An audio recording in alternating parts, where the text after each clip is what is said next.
And, The share. yeah, make sure the mic's on. I ask people if they can hear us.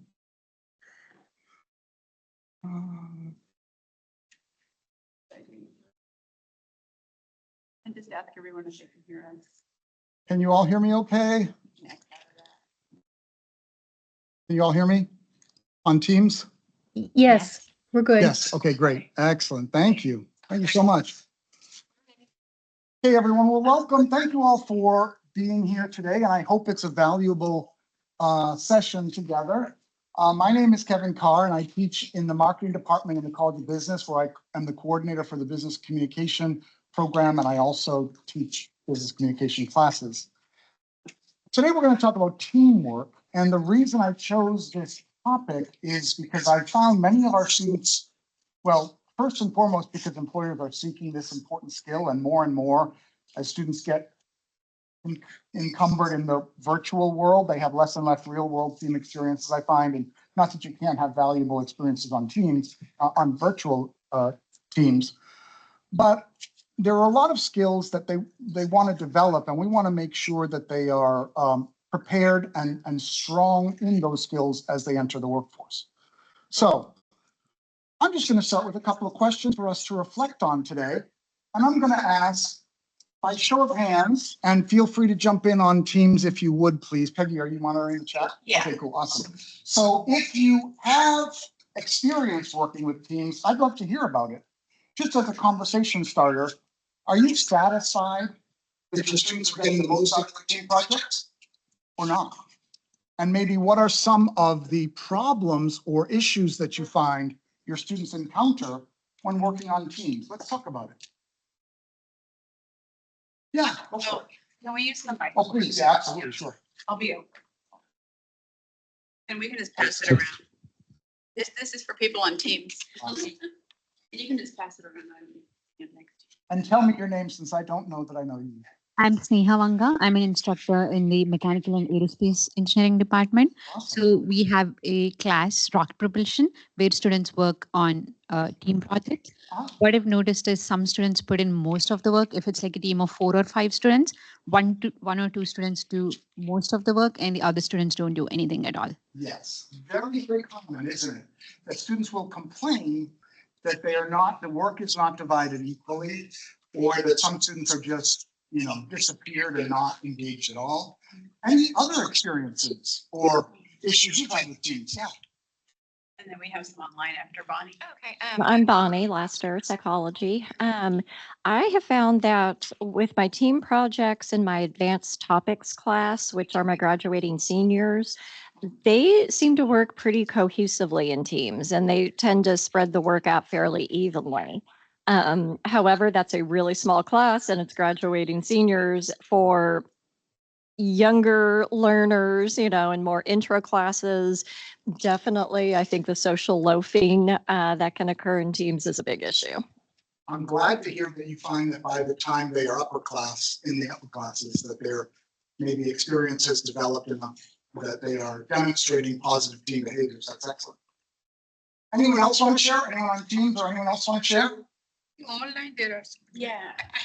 So, from engineering, Carter says, we have a few people on here. Uh-huh. We have 8 people online. So Carter says, my students have a huge amount of trouble just scheduling the work outside of class time. Absolutely. I get that a lot. Students, many of our students in College of Business are working full-time in addition to taking classes. And I just did a survey of students' attitudes toward team projects. And one of the comments I got was, it's just unfair. It's unfair that I have to work all time out of class and I have to be expected to do this outside of class. That's a feeling that students have. So interesting. Anyone else? Yeah, we have, I'll just read the other 2 in the chat. And then if we have anyone in here, Heather Hewer from math says, hang on a second. They self-select into groups in my class. They don't know how to have good communication in their group, as in how to connect with their classmates. I love it. And then, Very true. yeah, Heather Phillip, problems. Heather is also in business. Students have different motivations for success. Someone might be happy with a C, others want an A. This puts the burden on the ones who want the higher grade. Sometimes students may see others who are plagiarizing their part of the work, and it can be hard, scary to find that out. Anybody else?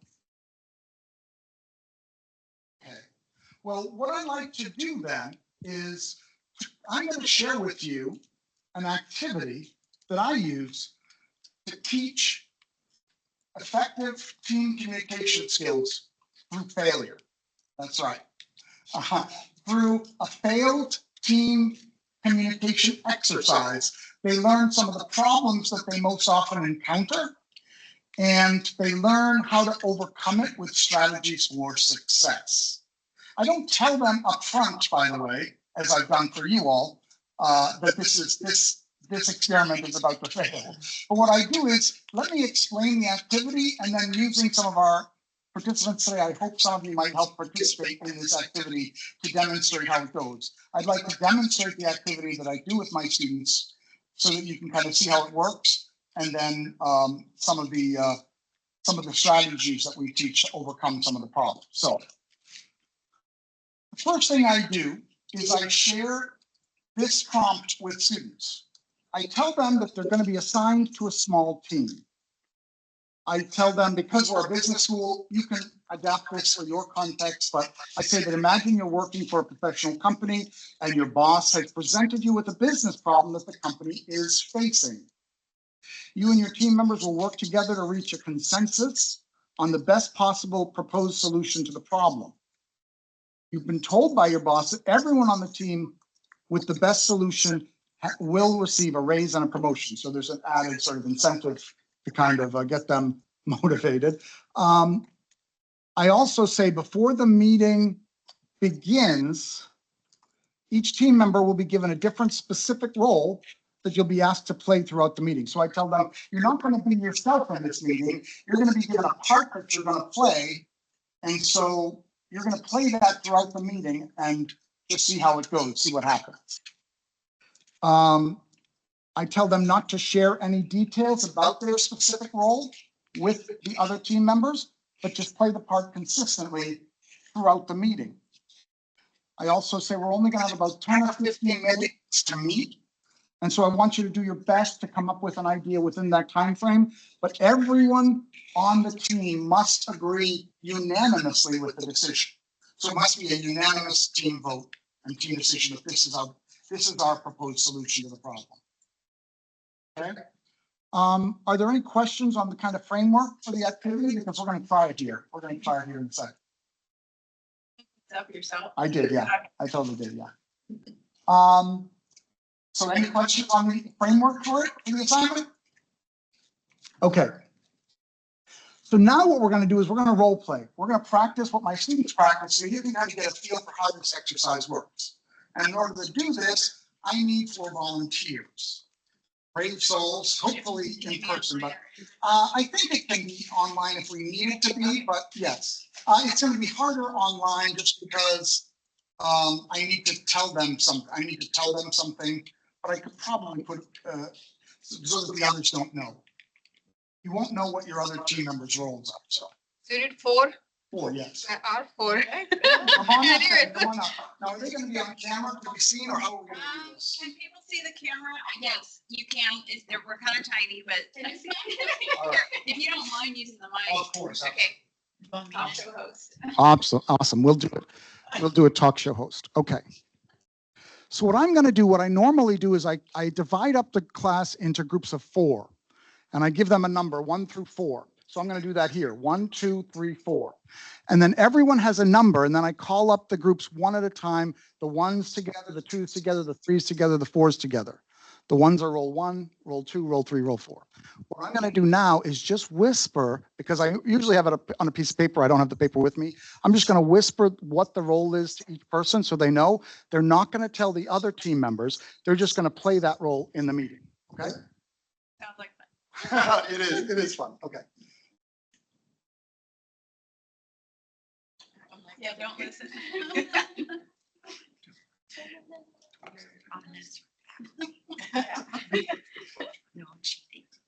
Make sense? Okay, you understand your role? All right, good.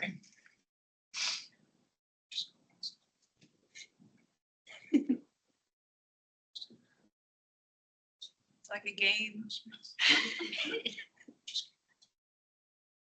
Understand your role? Okay, great.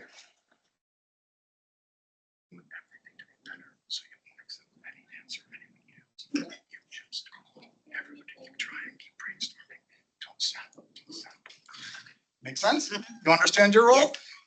And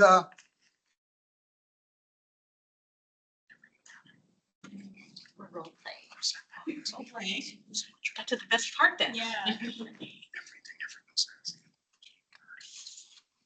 make sense? Okay, so now everyone has a role. Everyone has a role in the meeting. And we just And- kind of have them, right? Yes, so what we're gonna do is we need a situation that we're gonna solve. So what I want us, for the purpose of this exercise, just we try to find something that everyone is familiar with. We'll imagine that you are students in the college, in the university, and you've been asked by the deans to come up with a solution to improve student engagement or happiness. Let's just say student happiness, right? What's an idea? And your team is going to compete with all the other teams to come up with the best possible idea to improve student engagement. And everyone on the team who has the winning proposal will get a free semester of tuition. All right?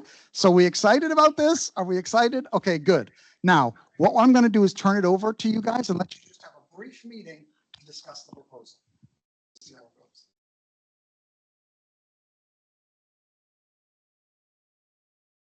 Who's in charge of this meeting? I mean, because we just need to get this over with, and I don't know. I mean, we can't really affect someone's happiness anyway, so I say we just, I don't know, let's just coast, because we can't change happiness or whatever we're supposed to be doing.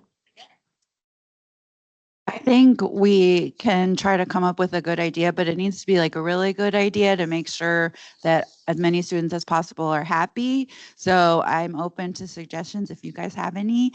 Yeah. I think happiness can be improved. So maybe like just providing free food or free drinks to the students across campus and buildings might help. So I think we should all go with my idea. Okay, so first off, why is it your idea? And like, why do we have to go with your idea? And there's no budget for this, so I don't know. I mean, seriously, it's a moot point that we're even talking about it. Agree? Am I right? Am I right? I mean, it's not a bad idea, but I think we can do better. So I think we should keep thinking about something like improving the idea.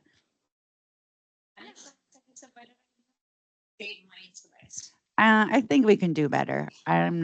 Yeah. Okay, no. I mean, seriously, food allergies, the whole 9 yards. I mean, no. Again, I just think if we leave now, if we just say, look, this is not, it's an impossible task. If we leave now, you know, we can probably beat traffic and get home on time. I mean, free food, free drink, that sounds great and all, but I mean, I bet we can do better. I don't know what else we could offer, but I don't think this is good enough. This is where I check in and I might say something like, how are we doing coming to a consensus, guys? Are we all coming up with an idea that everyone can agree to? And of course, if everything goes according to plan, the answer is no. We can't seem to come to a consensus, right? So at some point, just to abbreviate this process, well, thank you for your participation. Thank you all so much. Let's give them a round of applause. Excellent, thank you. So to abbreviate this process, we will try to let them experience this conflict and play it out, given their roles. And then I'm going to stop the meeting at some point. When I sense that we've reached an impasse and the teams have figured out they're not going to be able to come to a consensus, I say, let's talk about it. And so what I want to do now is mirror the kind of conversation I might have with my students. I ask them, guys, what just happened? What do you think went wrong? And then after we answer those two questions, we'll talk about what were some of the personality conflicts or personality types going on in the meeting. So let's start with, anyone want to say what just happened in that meeting? We couldn't come to a consensus. Couldn't come to a consensus. Anything else? How did it feel? deflating. Yeah. No solutions. It was very kind of negative, right? There was a lot of crosstalk. There was a lot of different opinions, but not sort of ideas of working together. It was everyone with their own idea, working independently for the best idea. I have the best idea. No, I have the best idea. No, we can do better. This sort of independent agenda rather than a team agenda. So those were some of the things that went wrong. And ultimately, what went wrong was you weren't able to come to a consensus, which was the goal of the meeting. Then I transition. Once we talk, they share their initial experience, and a lot of them are going to share it was frustrating, it was funny, any number of things, right?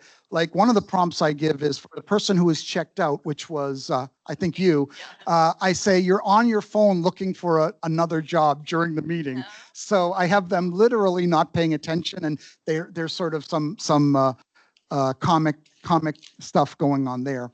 But, and I'm going to share these prompts with you, the specific prompts that I do at the end of the meeting, so you kind of get a sense of what the role is, what the script is for them. But what I want to do now is talk about, and I ask them, what are some of the personality types that you encountered in this meeting? What do you think? So I say, what personality type would you say? This was a clear example. What's your name? Caitlin. Caitlin. What personality type was Caitlin demonstrating, do you think? What type of personality does Caitlin have in the meeting? I think high standards. Very high standards. Good. What else? She kept saying, not good enough, right? It was helpful. You told me to be a perfectionist. Exactly. And so what I share is this personality type is often what's referred to as the perfectionist. They want the best for the team, but they're not going to settle. They're always going to push for more. It can be very positively motivated. They want to get the best out of everyone, but they're just not willing to sort of settle unless all sides are considered, unless all the work is done, unless everyone has participated, and they really strive for better, better, better. Okay? Now, what's another personality type in the meeting? Anyone want to take a guess? What was some of the other personality types? How about you? You said either it's my idea, or what did you say? You said it's either my idea or mine is the best idea. Exactly. Confident, Very confident, really confident. Bossy behavior. bossy. Generally, what I told her was, you're the alpha. You want to be in charge of this meeting. You want to be in charge of this group. You believe you have the best idea. You have the best plan. You just want to get it done and show them who's the boss, right? So what I say is this personality type is often referred to as the alpha, right? And you're going to encounter many of them throughout your career. What are some other personality types we had? What was your personality type? I just kept saying, let's get to let's beat traffic. Let's get out of here. Let's get this done as quickly as possible. Disengaged. Absolutely. Doesn't want to be there. And of course, we're going to encounter people like that in our professional and our academic lives, right? And in their script, I say, you've literally just been passed over for a promotion, so you're really not motivated. You're already looking for your next job, et cetera, et cetera. So disengaged is one of the personality types. And then what was your personality type? You were trying to what? You just kept saying, yeah. People pleaser. She wanted to make everyone happy. So what I told her was, you just agree with everything. You can't really make up your mind because you don't want to hurt anyone's feelings. So you just agree with everyone. So what we've done is, and there's some light bulbs going off during the meeting when they realize these personality types. And so we talk about them and some of the people they're going to meet in their professional teams and in their academic teams. And I remind them that these are not things that just happen at UTA. These personality types are people you'll meet throughout your entire career. And I tell them, I've literally been all four of these people at different points in my career. I've been this person in meetings, right? At different stages in my life and things like that. So we talk about that. And then I say, what are we going to do about it? How can we improve upon what just happened to make sure that it doesn't happen again? And as a way to start that conversation, I introduced them to Patrick Lencioni's 5 dysfunctions of the team, which you see represented up here. I'm not going to go into a lot of detail, but we talk about how there was no the team because they didn't really know each other. Lencioni talks about the importance of being vulnerable in order to create trust. So there has to be an established, and this is the foundation of teams for him. So there has to be an established sense of trust. You get to know each other, you build camaraderie, you understand each other and each other's motivations, things like that. So there was an absence of trust we saw, and there's also a possible solution that he presents and recommends: being vulnerable, being human, in order to build trust. Then we talk about conflict. This is most exemplified in your character, who doesn't want to make anyone unhappy. And this is very common in teams. You have a fear of conflict. You have people who don't want to upset or rock the boat. You have groupthink. And we talk about how that can really hurt teams. And so we encourage them to demand debate, talk about it. Don't be afraid to have the difficult conversations. If someone isn't showing up or is disengaged, you can engage them. And I'll often ask for a show of hands, how many of you actually engaged with the student that was disengaged? And of course, very few of them do. They just kind of go on as if that person's not there. And so I said, well, why not? And I use the sports analogy to say, if you had a sports team, you would never just sort of leave a teammate on the side. You would always try to pick them up. So you want to try to get everyone engaged. You want to try to be willing to have the difficult conversations. That's going to help to build team performance. Lack of commitment.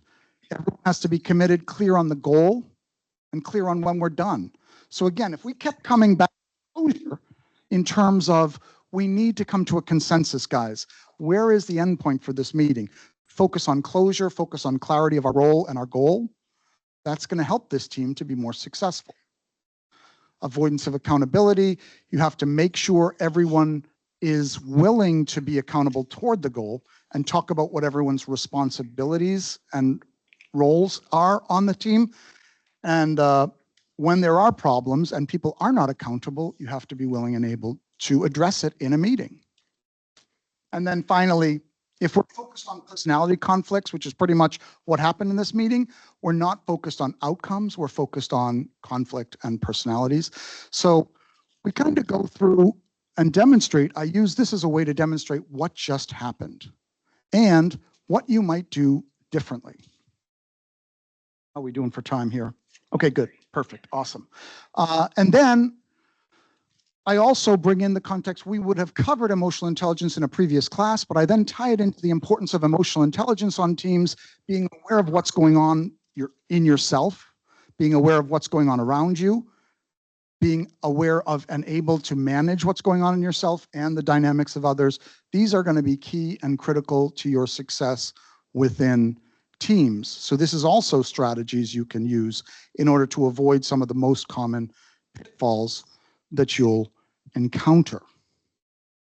So that was a very, very brief, but I hope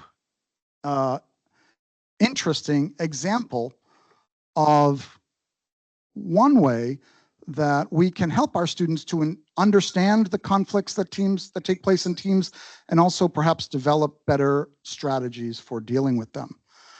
I'd love to now hear your feedback and thoughts on this activity, ideas for improvement or things that you use that we can all share. How can we get the best out of our students and the best results from our teams, teaching them to work together rather than separately together? You know what I mean? Teaching them to work together toward a common goal rather than independently, but in a group. What do you think? So, question. Sorry. I have done this activity before, so I had an idea, but so in your classroom, Yep. do you do this activity like in the beginning of the semester, or in the when the students are already in groups and like 2 weeks into or 3 weeks into? Yeah. Because what happens, again, I'm not sure, but if we do it things like this in the beginning of the semester, they forget. You think they forget? Interesting. They still have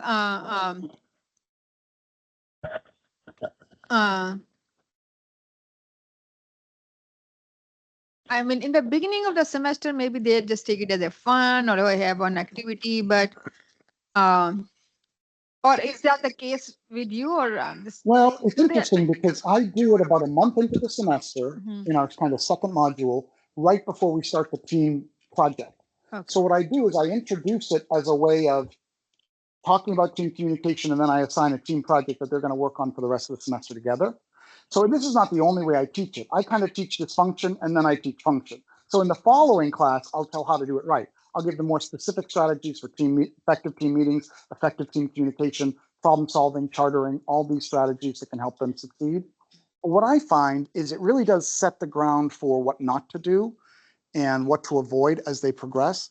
And generally speaking, I found it brings better results than Yeah, before I used it. because you said you do it like a month. About a month into into the semester. So they already, they already have some expectations. They know they're going to be a team project, even they may not know what the team project is, but Yeah. they have the idea that is coming up. Yeah, So I think that makes a difference. yeah. If rather you just do it in the beginning of the semester, Mm. I'm just thinking you do it in the middle of the It's a good question. I mean, if you have them working on teams throughout the semester, you might want to do it earlier. I have them doing teamwork earlier, but I don't assign a project that they're going to do until about a quarter of the way into the semester. So that's when I introduce this So do this activity. So do they stay in the same teams early in the semester? No, No. what I want them to do is experiment. So meet new people. So I really move them around a lot in early teamwork, kind of get to know each other. And then I give them an opportunity to choose their teams if they want, or to be assigned a team. But I let them kind of, and I purposely mix and match teams early in the semester to get them to kind of meet new people. Yeah. Any other questions or thoughts, or what do you think of the idea? Do you have other ideas? Anything at all? And we'll take from teams as well. Yeah.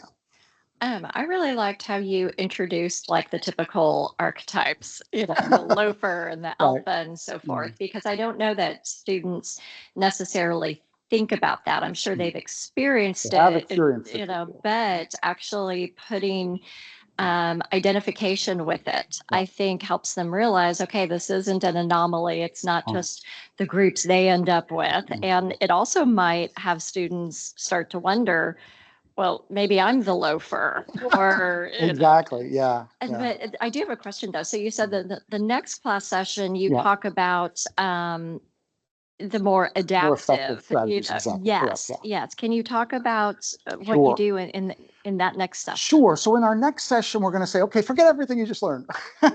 No, what we do is we essentially say, okay, how can we do better with our teams? I introduced the idea of a team charter in sort of setting goals, timeline, and accountability. Those are the three components of their team charter. They have to define their goals and roles on the project. What are we trying to accomplish and how will each person contribute to our overall goal? They define a timeline, so it's not just let's meet before the week before it's due and throw it all together, but have benchmarks to set project benchmarks along the way toward the final goal. So they create a project timeline. And then finally, and most importantly, the part that they struggle with, how are you going to keep each other accountable? And this is where I say, you're not just accountable to me, your teacher. In the real world, in the professional world, you're accountable to each other as a team. You can't just keep running to the boss every time there's a problem and expect the boss to fix it. You have to be able to address problems internally as a team. And so I tell them, what steps can you put in place? What leverage do you have to keep your team members accountable?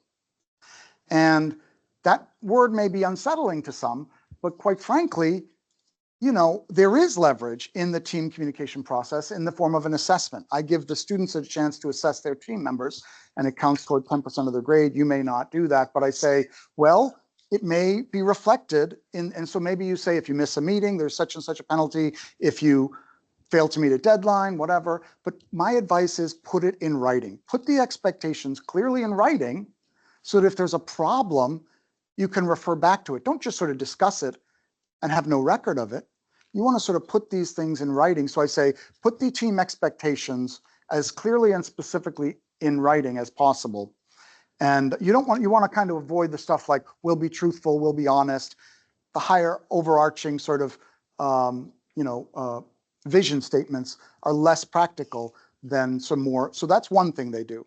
Then we talk about how to create an agenda to plan for a meeting so everyone comes prepared. They know. So we talk about agenda planning. We talk about meeting minutes and following up with people. We talk about the role of a meeting facilitator to encourage everyone to debate, to get everyone's voice, to make sure everyone is heard. We talk about conflict resolution and all of these sort of adaptive strategies to overcome many of the dysfunctions that are addressed in the first class. Yeah. So that's some of the strategies we talk about.